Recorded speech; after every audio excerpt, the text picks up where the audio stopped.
رات کے 11 بجے کا وقت تھا اور میں اسی طرح بے خبر سو رہا تھا جیسے گدھے گھوڑے سب بیچ دیے ہوں۔ نہ جانے خوابوں میں کون سے جزیروں کی سیر کر رہا تھا، جب فون کی مسلسل بجتی گھنٹی نے مجھے جھنجھوڑ کر ہوش و حواس کی دنیا میں لاپٹا۔ اپنے خوابیدہ اعصاب کو بمشکل کنٹرول کرتے ہوئے میں نے فون اٹھایا۔ السلام علیکم، حسب عادت میں نے سلام کیا۔ وعلیکم السلام، کیسے ہو طلحہ بیٹا، کیا کر رہے تھے؟ جواباً مجھے ابو جی کی سنجیدہ سی آواز سننے کو ملی۔ سو رہا تھا ابو جی، آپ لوگ خیریت سے پہنچ گئے؟ اور پھر جو انہوں نے بتایا اسے سن کر قدموں تلے سے زمین نکل گئی۔ ان کی گاڑی رستے میں ایک حادثے کا شکار ہو گئی تھی اور اس وقت سب اسپتال میں تھے۔ اگرچہ بقول ان کے فکر کی کوئی بات نہیں تھی اور وہ سب معمولی زخمی تھے، لیکن ان کے پریشان لب و لہجے اور غیر معمولی انداز گفتگو مجھے کسی انہونی کا پتہ دے رہے تھے، لہٰذا میں نے فوراً روانگی کا پروگرام بنایا۔ اگرچہ ابو جی اس وقت مجھے سفر کرنا سے منع کر رہے تھے، لیکن میرا رکنا اب ناممکن ہو چکا تھا اور دل چاہ رہا تھا کہ اڑ کر ان کے پاس پہنچ جاؤں۔ میرے والدین، خالہ، خالو، میری چھوٹی بہن، سب قریبی رشتہ دار کی شادی میں شرکت کرنے آج شام ہی حیدرآباد روانہ ہوئے تھے۔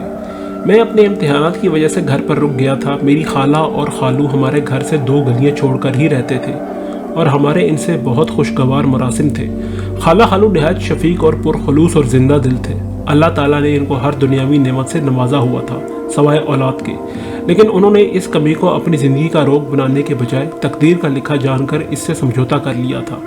مجھے اور میری چھوٹی بہن گڑیا کو وہ اپنی اولاد ہی سمجھتے تھے اور اپنی تمام تر محبت ان پر نچھاور کرتے تھے۔ نتیجتاً ہم دونوں بھی انہیں والدین جیسا مقام ہی دیتے تھے۔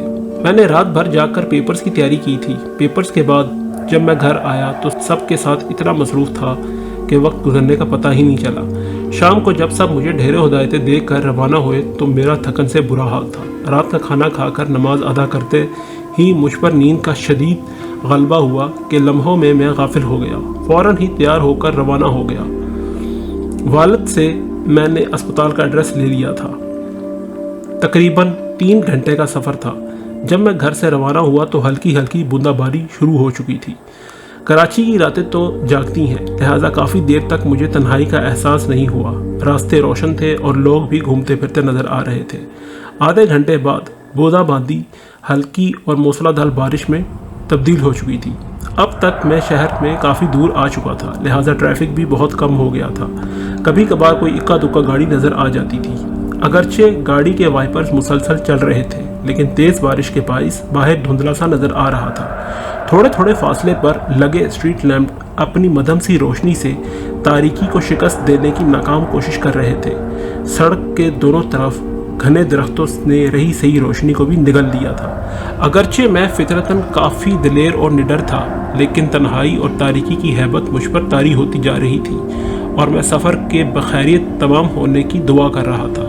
لمحے بھر کو بجلی چمکتی تو پورا منظر واضح ہو جاتا تھا۔ بڑے بڑے درخت تیز ہوا سے ہلتے ہوئے مختلف شکلیں اختیار کر رہے تھے۔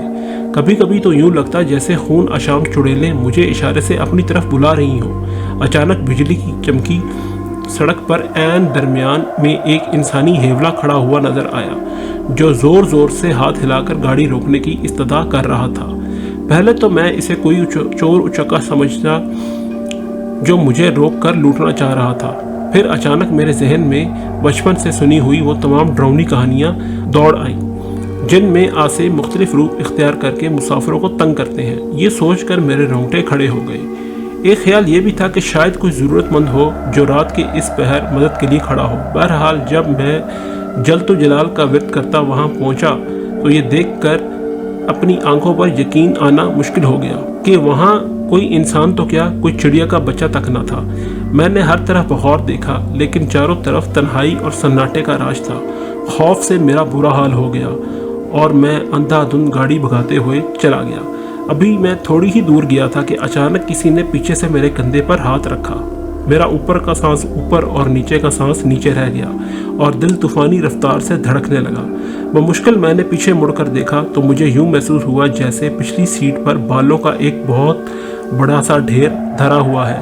نہ جانے وہ اللہ کی کون سی مخلوق تھی جو سائز میں انسان سے بھی بڑی تھی، لیکن مکمل طور پر بالوں سے ڈھکی ہوئی تھی۔ صرف اس کی سرخ خوفناک آنکھیں اور ہاتھ پاؤں کے لمبے لمبے اور مڑے ہوئے ناخن نظر آ رہے تھے۔ وہ لال ڈراؤنی آنکھوں سے نہایت غصے میں طلحہ کو گھور رہی تھی۔ دہشت سے طلحہ کی آنکھیں پھٹی کی پھٹی رہ گئیں اور دل اچھل کر حلق میں آ گیا۔ سانس سینے میں اٹکنے لگا اور ہاتھ پاؤں سنسنانے لگے۔ اس سے حرکت کرنا محال تھا۔ بڑی مشکل سے میں نے اپنے حواس مجتمع کیے اور زیر لب قرآنی آیات کا ورد کرتے ہوئے گاڑی کو طوفانی رفتار سے بھگا دیا۔ تھوڑی دیر بعد مجھے محسوس ہوا کہ پچھلی سیٹ خالی ہو گئی ہے۔ میں نے شیشے سے پچھلی سیٹ پر دیکھا تو وہ آصف وہاں سے جا چکا تھا۔ ابھی وہ پوری طرح سکون کا سانس نہ لے پایا تھا کہ اسے یوں لگا کہ گاڑی جیسے دھیرے دھیرے نہایت وزنی ہوتی جا رہی ہے اور اسے چلانا ناممکن ہوتا جا رہا تھا۔ جس گاڑی کو میں جہاز کی طرح اڑا رہا تھا اب گدھا گاڑی کی طرح گھسیٹنے سے بھی انکاری تھی۔ ابھی میں اسی کوشش میں مبتلا تھا کہ پیچھے سے ایک خوفناک کہکا سنائی دیا۔ ایسی دہشت زدہ کر دینے والی آواز میں نے اپنی پوری زندگی میں کبھی نہیں سنی تھی۔ مڑ کر دیکھا تو وہی غیر انسانی مخلوق دوبارہ سیٹ پر براجمان ہو کر کہکے لگاتی ہوئی نظر آئی۔ اس کی ٹانگیں اتنی لمبی ہو چکی تھیں کہ اس نے گاڑی کی کھڑکی سے باہر لٹکا رکھی تھی اور پاؤں سڑک پر گھسیٹ رہے تھے۔ اسی وجہ سے تو گاڑی کو آگے بڑھانا مشکل ہو رہا تھا۔ یہ دیکھ کر میری ریڑھ کی ہڈی میں خوف کی لہر دوڑ گئی اور میں نے بآواز بلند قرآنی آیات اور آیت الکرسی پڑھنا شروع کر دی۔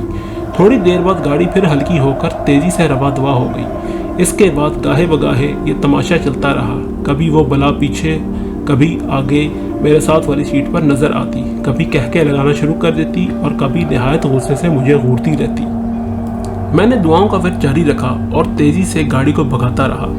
گھنٹے بھر میں شہر کے آثار نظر آنے لگے تو وہ مخلوق یکا یک غائب ہو گئی۔ میں نے اللہ کا شکر ادا کیا۔ ابھی میں اسپتال سے 15 منٹ کے فاصلے پر تھا کہ پھر مجھے شوق لگا۔ رات کی تاریکی میں موسلا دھار بارش میں خالو ایک اسٹریٹ لیمپ کے نیچے کھڑے نظر آئے۔ میں نے بریک پر پاؤں دبایا تو گاڑی سڑک پر دور تک گھسیٹتی چلی گئی۔ خالو تیز تیز چلتے ہوئے آئے اور فرنٹ سیٹ کا دروازہ کھول کر میرے ساتھ بیٹھ گئے۔ اتنی تیز بارش میں کھڑے ہونے کے باوجود ان کا لباس بالکل خشک تھا۔ میں نے نہایت حیرت سے ان سے پوچھا کہ وہ یہاں کیا کر رہے تھے تو انہوں نے دھیرے سے کہا، بس بیٹا یوں ہی کھڑا تھا۔ وہ بالکل گمسم اور کھوئے ہوئے تھے۔ باتوں کے انتہائی شوقین اور بات بات پر زور سے کہکے لگانے والے خالو بالکل خاموش تھے، سوچ سوچ کر مشکل سے کچھ لفظ ادا کر رہے تھے۔ جب میں نے ان سے سب کی خیریت پوچھی تو وہ بتانے لگے، ہاں بیٹا سب بالکل ٹھیک ہیں، تم فکر نہ کرو، تم سے ملے بغیر جانے کا دل نہیں چاہ رہا تھا تو میں چلا آیا۔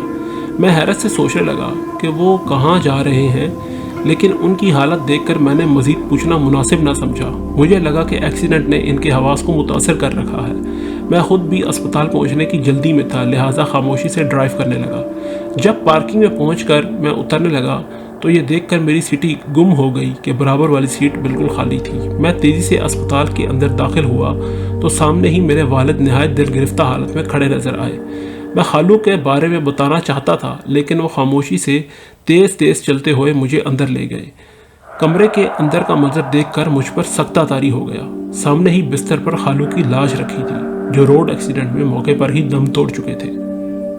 امی اور خالہ مجھے دیکھ کر لپک کر آئیں اور مجھ سے لپٹ کر پھوٹ پھوٹ کر رونے لگیں، لیکن میں اپنے حواسوں میں ہی گم تھا تو انہیں کیا خاک تسلی دیتا۔ میں تو حیرت سے کھڑا یہ سوچ رہا تھا کہ خالو اگر ایکسیڈنٹ کے وقت ہی انتقال کر گئے تھے تو ابھی میرے ساتھ گاڑی میں کون تھا؟ کیا یہ ان کی محبت واقعی اتنی شدید تھی کہ مجھ سے ملے بغیر ان کا دل جانے کو رضامند نہ تھا؟ یہی وہ معمہ ہے جو کبھی مجھ سے سلجھ ہی نہیں سکا۔